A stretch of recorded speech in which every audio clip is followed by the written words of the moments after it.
कुछ लोग एक रोज़ जो बिछड़ जाते हैं, वो हज़ारों के आने से मिलते नहीं। उम्र भर चाहे कोई पुकारा करे उनका नाम, वो फिर नहीं आते, वो फिर नहीं आते। जी हाँ, एक लेगेसी, एक ऑरा, एक यूनिवर्स और हम जैसे क्रिकेट प्रेमियों के लिए एक गैलेक्सी ही समाप्त हो गई। टी20 इंटरनेशनल से जब विराट कोहली और कप्तान रोहित शर्मा ने रिटायरमेंट अनाउंस की, तब करोड़ों भारतीय दर्शकों का दिल टूट गया। लोग इससे उभर ही पाते कि तब से रविंद्र जडेजा ने भी अपने संन्यास की खबर सामने रख दी। एक एक कर तीन दिग्गज खिलाड़ियों ने टी20 इंटरनेशनल क्रिकेट को गुड बाय कह दिया।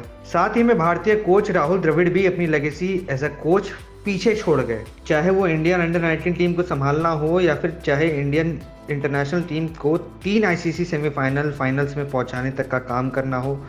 उसी दौरान एशिया कप और अब वर्ल्ड कप टी20, शायद इससे बेटर फेयरवेल नहीं दे सकते किसी को। रोहित शर्मा एज कैप्टन तो लाजवाब रहे ही हैं। कुछ खिलाड़ियों को देखकर ऐसा लगता है कि ये खिलाड़ी आउट ऑफ द लीग हैं और रोहित कुछ उन्हीं खिलाड़ियों में से एक हैं। एज अ ऑफ स्पिनर अपना करियर शुरू करने वाले, वहां से वर्ल्ड के नंबर 1 वाइड बॉल क्रिकेटर बनने तक का सफर कमाल का रहा है। 5 IPL trophies, 1 champions league trophy, 2 Asia cup trophies. Rohit Sharma को इससे कई ज़्यादा डिजर्व करना चाहिए जो उन्हें मिला है। Now let's talk about king Kohli. Best in ODIs, best in test, best in टी20 international, best in every format of the game. Run machine Kohli का टी20 इंटरनेशनल का सफ़र भी काफ़ी दिलचस्प रहा है। करीब 50 का एवरेज, लगभग 140 के आसपास का स्ट्राइक रेट ओवरऑल करियर में, वो भी उस खिलाड़ी का जिसको माना जाता है कि वो चौके का खिलाड़ी है, वो रनिंग बिटवीन द विकेट्स का खिलाड़ी है। बड़े बड़े छक्के लगाना, लगातार छक्के मारना जैसे रोहित मारा करते हैं, उस तरीके से उनका गेम बिल्कुल नहीं रहा। पर उसके बावजूद इतना कमाल का ये करियर रहा है, इतने कमाल के आंकड़े रहे हैं।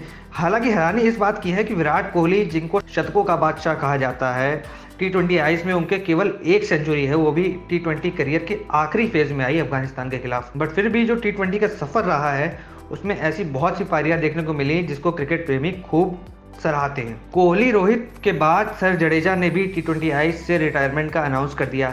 हालांकि जो इनके आंकड़े हैं टी20 आईज में, वो उनकी काबिलियत से बिल्कुल कम है। जिस तरीके के खिलाड़ी हैं, जिस तरीके के ये बल्लेबाज हैं, जिस तरीके के गेंदबाज हैं और खास करके जिस तरीके के ये फील्डर हैं, मुझे लगता है कि टी20 में जो आंकड़े हैं इनकी काबिलियत को बिल्कुल नहीं दर्शाते।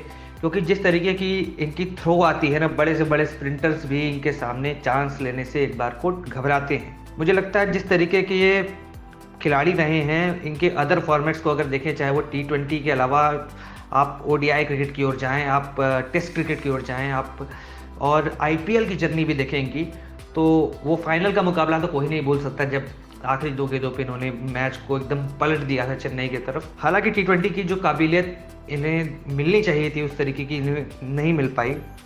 पर इनकी भी करियर को देखकर आप कहेंगे तो ज़रूर कि ये जडेजा भी कुछ खास खिलाड़ी है। अब इतने बड़े बड़े चेहरों को रिटायरमेंट के बाद अब टीम इंडिया वापस से असेंबल करने में लग जाएगी खुद को, क्योंकि इस वर्ल्ड कप के बाद बड़े बड़े खिलाड़ियों ने रिटायरमेंट अनाउंस की है। तो अब टीम इंडिया के जो युवा खिलाड़ी हैं उनके ऊपर भी काफ़ी दारोमदार आने वाला है, काफ़ी जिम्मेदारियाँ आने वाली हैं। कुछ खिलाड़ी ऐसे हैं जो अब रोहित शर्मा, विराट कोहली की जगह लेंगे, टीम को शुरुआत देने में टॉप ऑर्डर में काम करना चाहेंगे। कुछ नाम उसमें से हो सकते हैं ऋतुराज गायकवाड़, ईशान किशन, रिंकू सिंह एक फिनिशर का रोल अदा करने की तैयारी करेंगे, क्योंकि इस वर्ल्ड कप में उन्हें मौका नहीं मिला था। तो कोशिश करेंगे कि अब टीम में अपनी जगह बनाएं और कंसिस्टेंट रहें और थ्रू आउट द मैच जो एक रिक्वायरमेंट रहती है खिलाड़ी की, उसको फुलफिल करें। और भी बड़े बड़े खिलाड़ी जिस तरीके से अपनी जगह बनाने की फिराक में रहेंगे, चाहे वो टी20 आईज हो या वनडे क्रिकेट हो, उसमें भी आगे अब बीसीसीआई और सेलेक्टर्स इन पर निगाह रखेंगे। आप देख रहे हैं सौगंध टीवी, सौगंध वतन की।